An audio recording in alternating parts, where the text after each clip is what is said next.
The Mound, by H.P. Lovecraft, for Zelia Bishop. Chapter 4. What finally roused Zamacona was a thunderous rapping at the door. It beat through his dreams and dissolved all the lingering mists of drowsiness as soon as he knew what it was. There could be no mistake about it.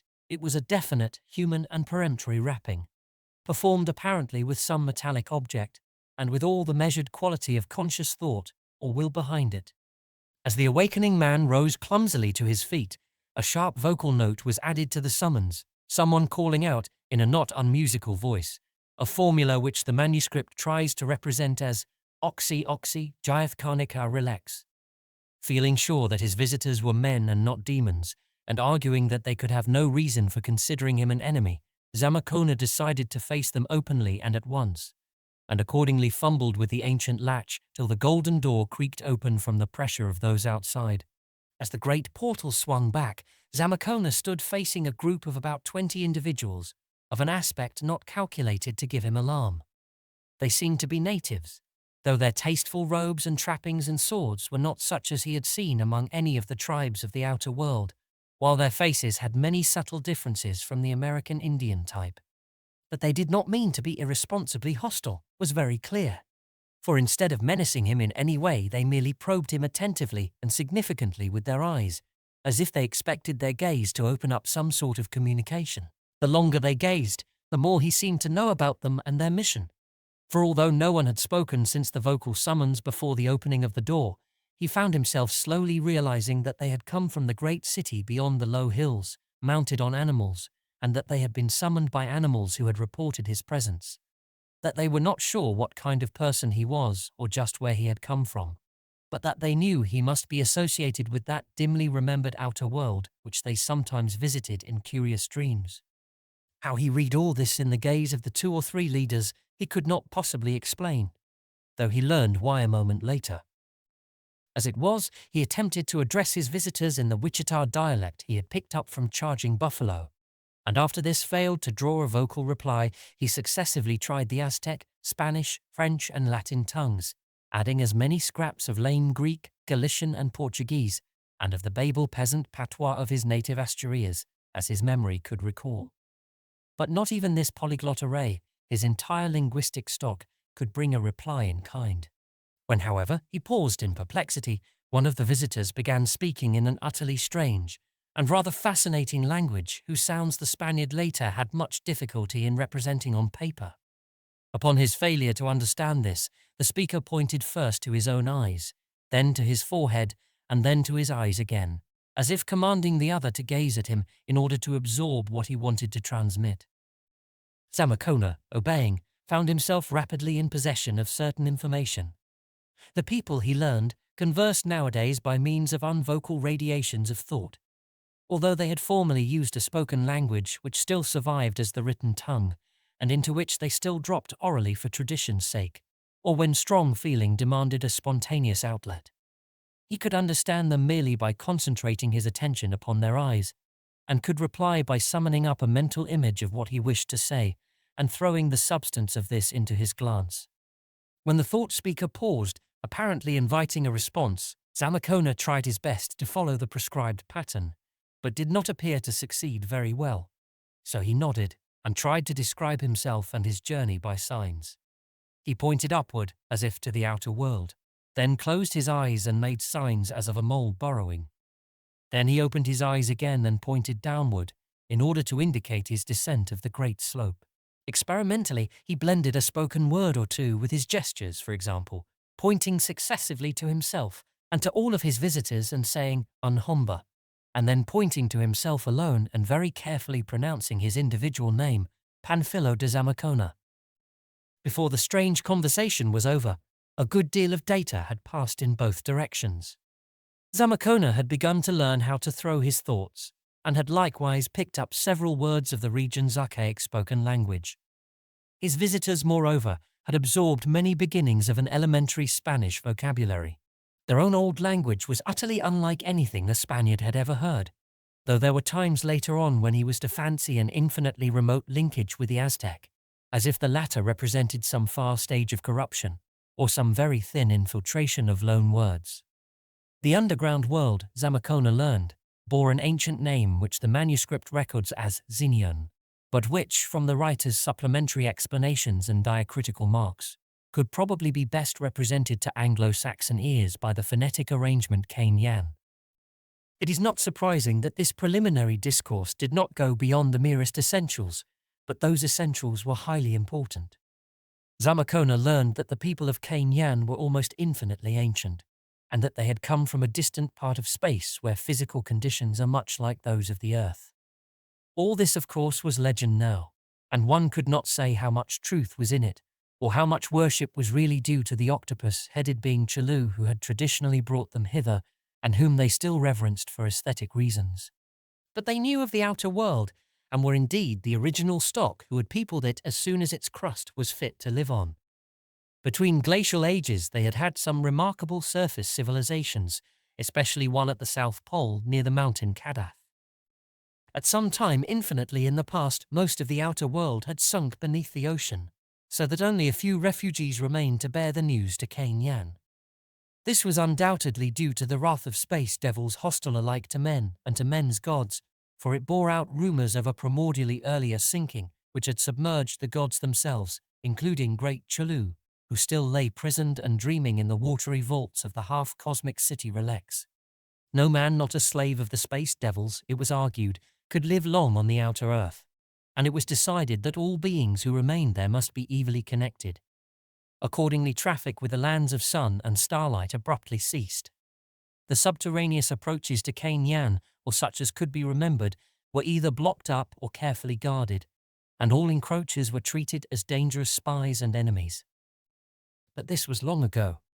With the passing of ages, fewer and fewer visitors came to Cain-Yan, and eventually sentries ceased to be maintained at the unblocked approaches.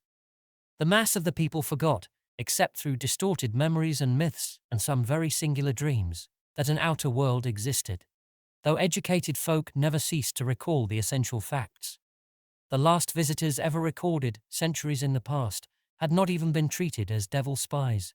Faith in the old legendary having long before died out, they had been questioned eagerly about the fabulous outer regions, for scientific curiosity in Cain-Yan was keen, and the myths, memories, dreams, and historical fragments relating to the Earth's surface had often tempted scholars to the brink of an external expedition which they had not quite dared to attempt.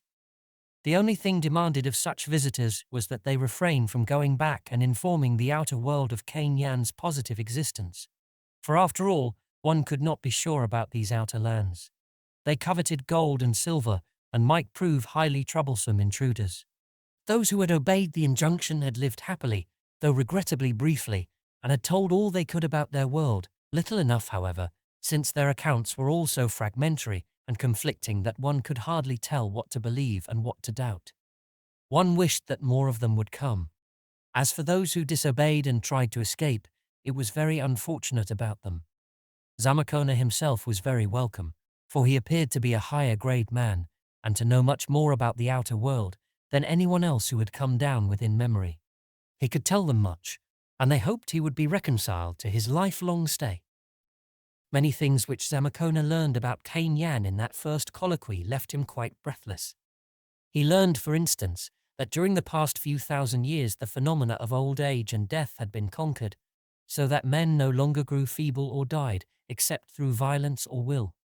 By regulating the system, one might be as physiologically young and immortal as he wished, and the only reason why any allowed themselves to age was that they enjoyed the sensation in a world where stagnation and commonplaceness reigned. They could easily become young again when they felt like it. Births had ceased, except for experimental purposes, since a large population had been found needless by a master race which controlled nature and organic rivals alike. Many, however, chose to die after a while, since despite the cleverest efforts to invent new pleasures, the ordeal of consciousness became too dull for sensitive souls, especially those in whom time and satiation had blinded the primal instincts and emotions of self-preservation. All the members of the group before Zamacona were from 500 to 500 years old, and several had seen surface visitors before, though time had blurred the recollection. These visitors, by the way, had often tried to duplicate the longevity of the underground race, but had been able to do so only fractionally, owing to evolutionary differences developing during the 1,000,000 or 2 years of cleavage. These evolutionary differences were even more strikingly shewn in another particular one far stranger than the wonder of immortality itself. This was the ability of the people of Cain to regulate the balance between matter and abstract energy, even where the bodies of living organic beings were concerned, by the sheer force of the technically trained will. In other words, with suitable effort a learned man of Cain could dematerialize and rematerialize himself, or with somewhat greater effort and subtler technique, any other object he chose, reducing solid matter to free external particles and recombining the particles again without damage. Had not Zamacona answered his visitor's knock when he did, he would have discovered this accomplishment in a highly puzzling way, for only the strain and bother of the process prevented the 20 men from passing bodily through the golden door without pausing for a summons. This art was much older than the art of perpetual life, and it could be taught to some extent, though never perfectly, to any intelligent person. Rumors of it had reached the outer world in past eons, surviving in secret traditions and ghostly legendary. The men of Cain had been amused by the primitive and imperfect spirit tales brought down by outer world stragglers. In practical life, this principle had certain industrial applications, but was generally suffered to remain neglected through lack of any particular incentive to its use. Its chief surviving form was in connection with sleep, when for excitement's sake many dream connoisseurs resorted to it to enhance the vividness of their visionary wanderings.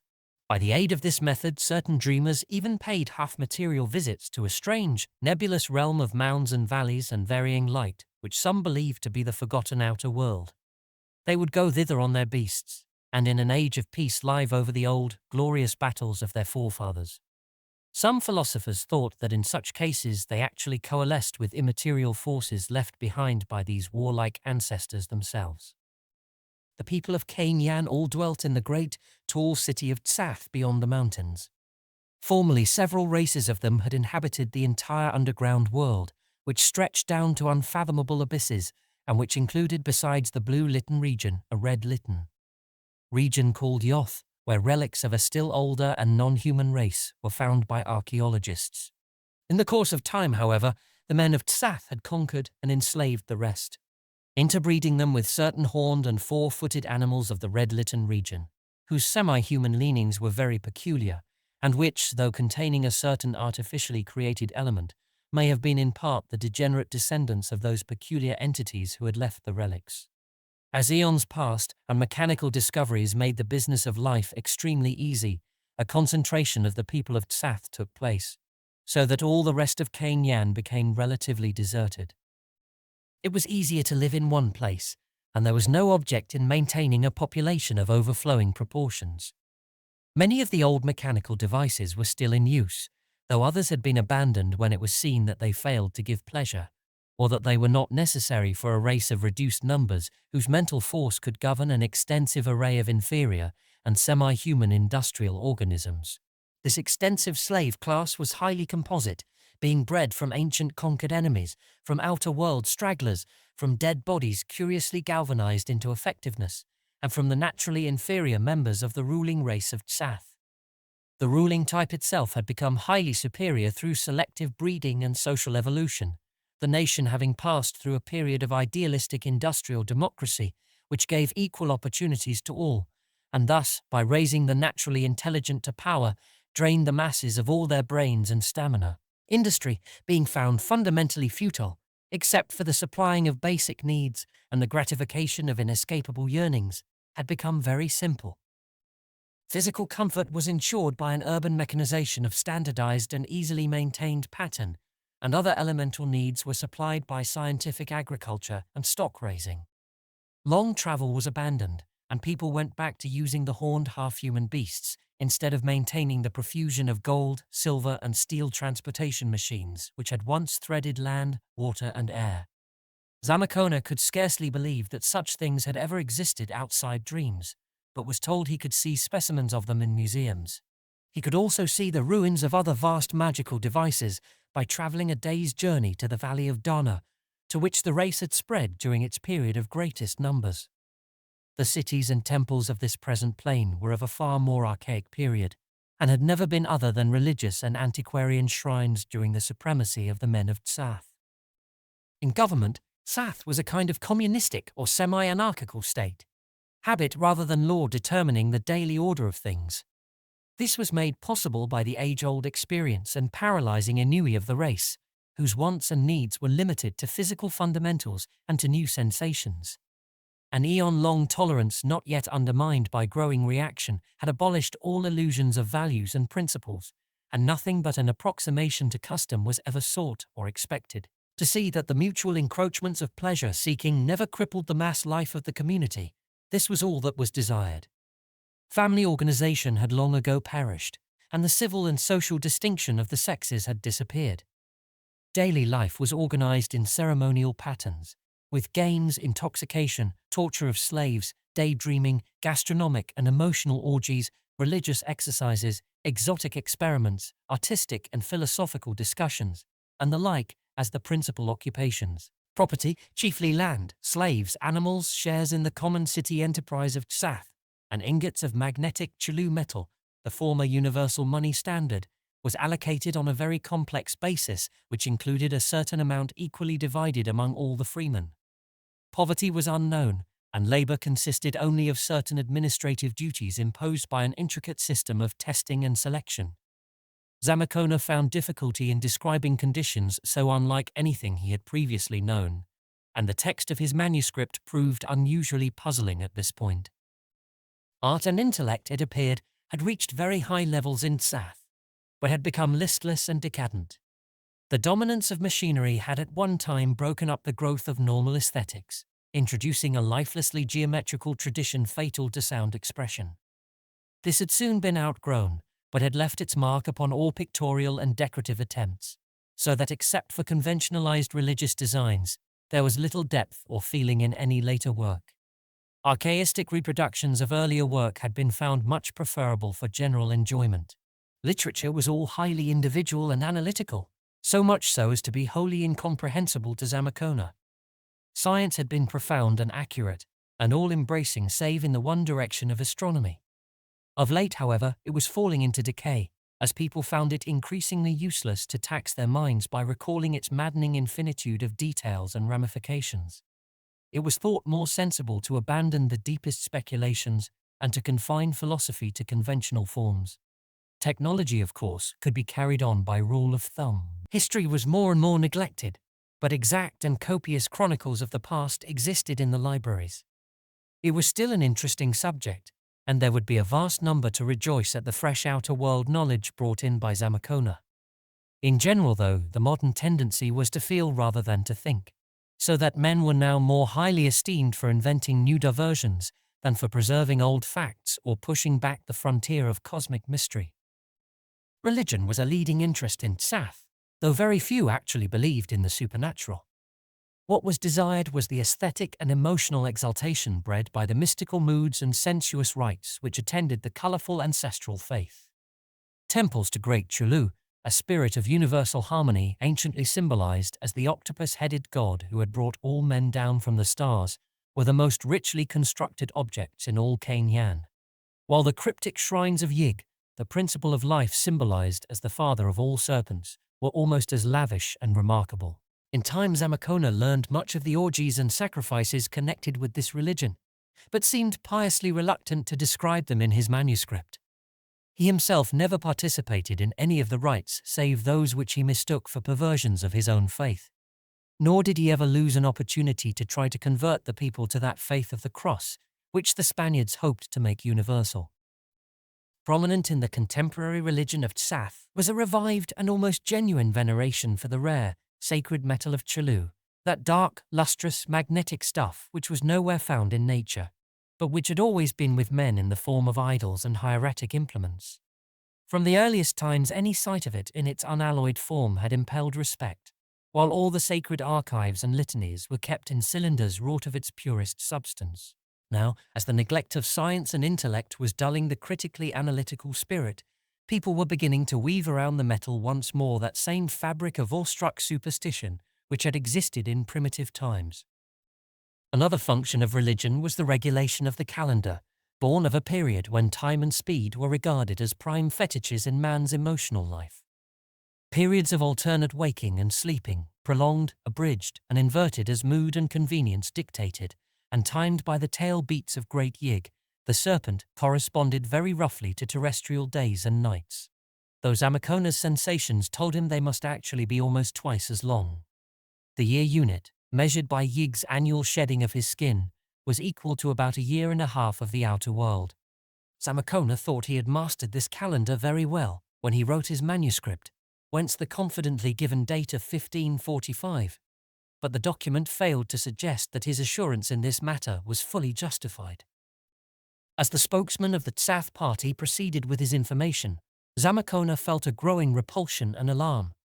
It was not only what was told, but the strange, telepathic manner of telling, and the plain inference that return to the outer world would be impossible, that made the Spaniard wish he had never descended to this region of magic, abnormality, and decadence. But he knew that nothing but friendly acquiescence would do as a policy, hence decided to cooperate in all his visitors' plans and furnish all the information they might desire. They, on their part, were fascinated by the outer world data which he managed haltingly to convey.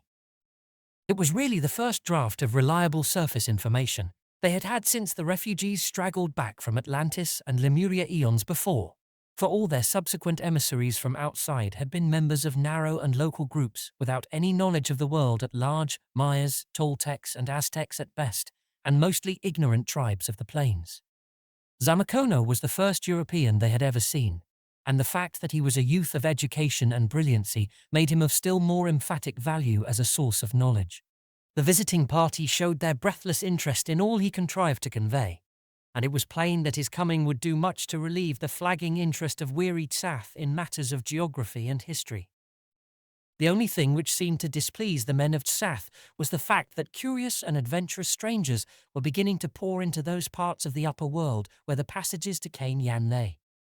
Zamacona told them of the founding of Florida and New Spain, and made it clear that a great part of the world was stirring with the zest of adventure, Spanish, Portuguese, French, and English. Sooner or later Mexico and Florida must meet in one great colonial empire, and then it would be hard to keep outsiders from the rumored gold and silver of the abyss. Charging Buffalo knew of Zamacona's journey into the earth. Would he tell Coronado, or somehow let a report get to the great viceroy, when he failed to find the traveler at the promised meeting place? Alarm for the continued secrecy and safety of Cain Yan showed in the faces of the visitors, and Zamacona absorbed from their minds the fact that from now on sentries would undoubtedly be posted once more at all the unblocked passages to the outside world which the men of Tsath could remember.